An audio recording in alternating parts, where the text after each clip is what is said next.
Hello everyone, good morning. কেমন আছো তোমরা সবাই? আশা করছি তোমরা সবাই খুব ভালো আছো, আর আমরাও সবাই খুব ভালো আছি। আর আজকে হচ্ছে শুক্রবার, তো আমি এখানে ডিমের অমলেট বানাচ্ছি। কেন এখন ভাত খাওয়া হবে, মানে কালকে রাত্রিরে চিকেন আর ভাত করা হয়েছিল, ভাত একটু বেঁচে গেছে, তো ওইটা জল দিয়ে রেখে দিয়েছিলাম।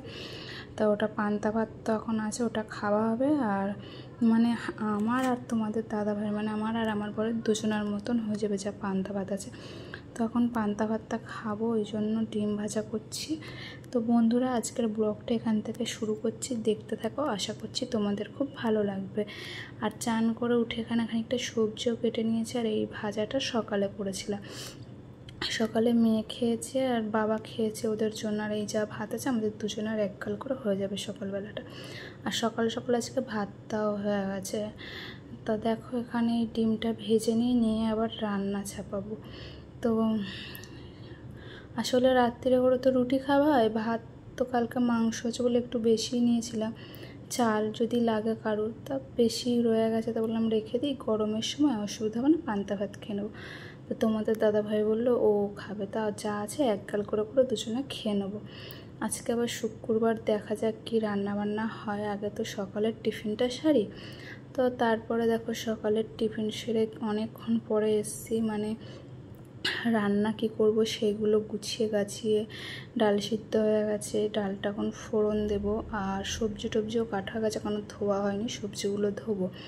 আর সয়াবিন রান্না করব, সয়াবিন ভিজিয়ে রেখেছি। আর এইদিকে এই কড়াটা প্রচুর গরম হয়ে গেছে, এই জন্য আমটা দিয়েছি, মানে সর্ষে দিয়েছি তেলের উপর, আর ছটপট ছটপট করে ফাটছে, ওই জন্য গ্যাসটা আস্তে করে আমটা দিয়ে আর একটু সরে গেছিলাম। তো এইদিকে আম ডালটা ফোড়ন দেওয়ার জন্য এখানে ফোড়নে দিয়েছি শুকনো লঙ্কা, সর্ষে, আর আমটা দিয়ে দিয়েছি। আমটা একটু ভাজা ভাজা হোক, তারপরে ডালটা দেব। আর এইদিকে মুসুর ডাল দিয়ে আজকে হচ্ছে আম ডাল। আর ছেলের জন্য একটু ডাল সিদ্ধ তুলে রেখেছি, ছেলেকে একটু পরে ভাত খাওয়াবো। কেননা সকালবেলায় ওর সকালবেলায় পিডিয়াশ্বর খেয়ে ও পড়তে গেছিলো দিদিয়ার কাছে, সেখানে গিয়ে পরোটা আর কলা খেয়েছে। তা ও আবার বলে দিল যে ভাইয়াকে এক্ষুনি খাবিও না, সেই কারণে ও ডাল সিদ্ধ রেখে দিলাম। সোনা বাবাকে একটু পরে ভাত খাইয়ে দেবো, ওই ঢ্যাঁড়স ভাজাটা আছে ওইটা দিয়ে আর ডাল সিদ্ধ দিয়ে, নাহলে আবার ঘুমিয়ে পড়বে। ওর জোগাড়টা করা থাকলে একটু নিশ্চিন্ত থাকা যায়, যে না রান্নাটা হোক, আস্তে আস্তে ধীরে সুস্থে করি। আর যা গরম, রান্নাঘরে এতক্ষণ ধরে রান্না করতেও বিরক্ত লাগে, কিন্তু কি করা যাবে, রান্না তো করতেই হবে, খেতে তো হবে।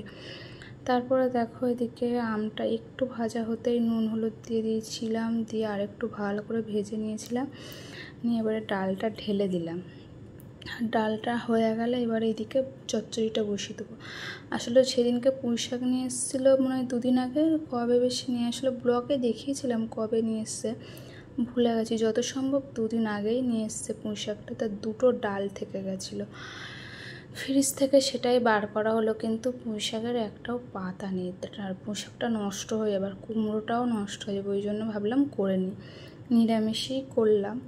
একটু আদা দিয়ে আর একটু 5 ফোড়ন কাঁচা লঙ্কা দিয়ে। তারপর আমার রান্না বান্না সব কমপ্লিট হয়ে গেছে, তরকারিটা নামাবো, তার আগে একটু শসাটা কেটে রাখলাম, কেটে এবারে সব গ্যাস ট্যাসগুলো পরিষ্কার করব। তো তোমাদেরকে এখনই দেখিয়ে দিচ্ছি কি রান্না করলাম, মানে রান্না পুরো কমপ্লিট হয়ে গেছে।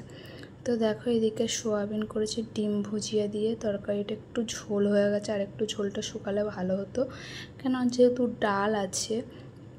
তারপরে এটা নামিয়ে নিয়ে তোমাদেরকে সব দেখাচ্ছি কী কী রান্না হলো। তো বন্ধুরা দেখো, এদিকে একটু বললাম না ঝোল আছে, এইটা একটু ডিম ভুজিয়া দিয়ে আদা রসুন গরম মশলা দিয়ে নেমেছে, পুরো মাংসের মতনই খেতে হয়েছে, আর একটু কামা করলে ভালো হতো। আর এইদিকে আছে ওইটা পুঁই শাক ডাঁটা দিয়ে সব রকম সবজি দিয়ে একটা ভাজা। আর এই দিকে আছে তোমাদের আম ডাল, মসুর ডাল দিয়ে আম ডাল। যেহেতু মুগ ডাল দিয়ে আম ডাল করলেই আমার বেশি ভালো লাগে, তো আজকে তো নিরামিষই না। আর এইদিকে আছে একটু সকালের ভাজা, ছেলে খাবার পরেও একটু ভাজা থেকে গেছিলো। তো দেখো, সবগুলো তোমাদের দেখিয়ে দিলাম। ভাতটাও ছেলে একটু সকালে খেয়েছিল, সেটা একটু কম হয়ে গেছে। এই ডাল দেখালাম, আবার একবার দেখিয়ে দিলাম। আর এইখানে সেই সকালের ভাজা, আর শসা টসা সব কাটাই আছে, খাওয়ার সময় সব দিয়ে দেবো।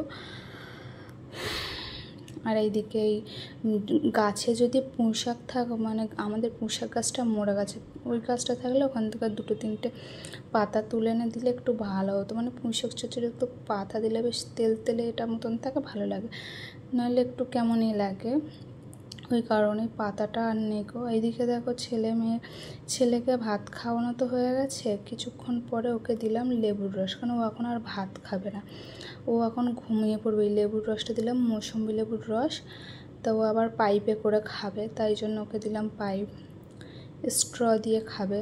তো ওকে ওইটা খেয়ে ঘুমিয়ে পড়ো। আর এদিকে মামামকে খেতে দিয়ে দিয়েছি, মামাম খাচ্ছে। মামামের খাওয়া হয়ে গেলে মামাম একটু রেস্ট নেবে, কেন মামামের আজকে বিকাল 5টায় পড়া। আর এইদিকে সন্ধ্যা হয়ে গেছে, আমি চা বসিয়ে দিয়েছি, আমি আর আমার হাজব্যান্ড চা খাবো, আর রাত্রিরে রুটি করব। তরকারি অনেক রকমেরই, অনেক কিছুই আছে তরকারি, আর রুটি করব। মাম্মা আবার বলছে দই খাবে, তো মামামের জন্য হয়তো রাত্রে একটু দই আনতে পারে। কী কী খাবো রাত্রে সেটাও তোমাদের দেখে দেবো। বন্ধুরা, আজকের ব্লগটা এত দূরই রাখবো, মানে রাত্রের ডিনার পর্যন্ত, তারপরে আর ব্লগ করব না। আর এখন চাটা খেয়ে একটু দেখি ছেলেকে কিছু পড়াশুনো করাতে পারি কিনা, একটুও পড়তে চায় না জানো তো। তারপরে এই 2টো কাপ বার করে নিয়েছি, 2টো কাপে চা ঢেলে নেবো। তো ব্লগটা দেখার পরে অবশ্যই একটা লাইক দিও, আর চ্যানেলটাকে প্লিজ সাবস্ক্রাইব করুন। এইদিকে দেখো 2টো কাপে চা ঢালা গেছে, প্লেটে করে নিয়ে ঘরে চলে যায়। বিস্কুট ঘরে আছে, ওখান থেকে নিয়ে নেবো, নিয়ে চাটা খেয়ে বললামই তো ছেলেকে একটু মানে খাবিয়ে টাবিয়ে আর একটু দেখি লেখা করানো যায় কিনা। তারপরে দেখো রাত্রিরে কী বললাম দেখাবো, সেটাই দেখাতে চলে এসেছি। রুটি করলাম, মেয়ে দই খাবে বলেছে, ওর পাপা দইও নিয়ে এসছে, আবার ছোট সে গোলাপজাম না কী বলে, এই লাল মিষ্টি আমি খাই না অত ভালো, আমি সাদা মিষ্টি খেতে বেশি পছন্দ করি। তো এখান থেকে বাবাকে দিয়ে এসছে, দিয়ে আমাদের খাবার নিয়ে চলে এসছে। আমরা এখন সবাই একসাথে খেতে বসবো। আর এখানে আছে দুপুরের সোয়াবিন, এখানে একটু টক ডাল আছে, টক ডালটা আমি খাবো, আর এই বাঁধাকপি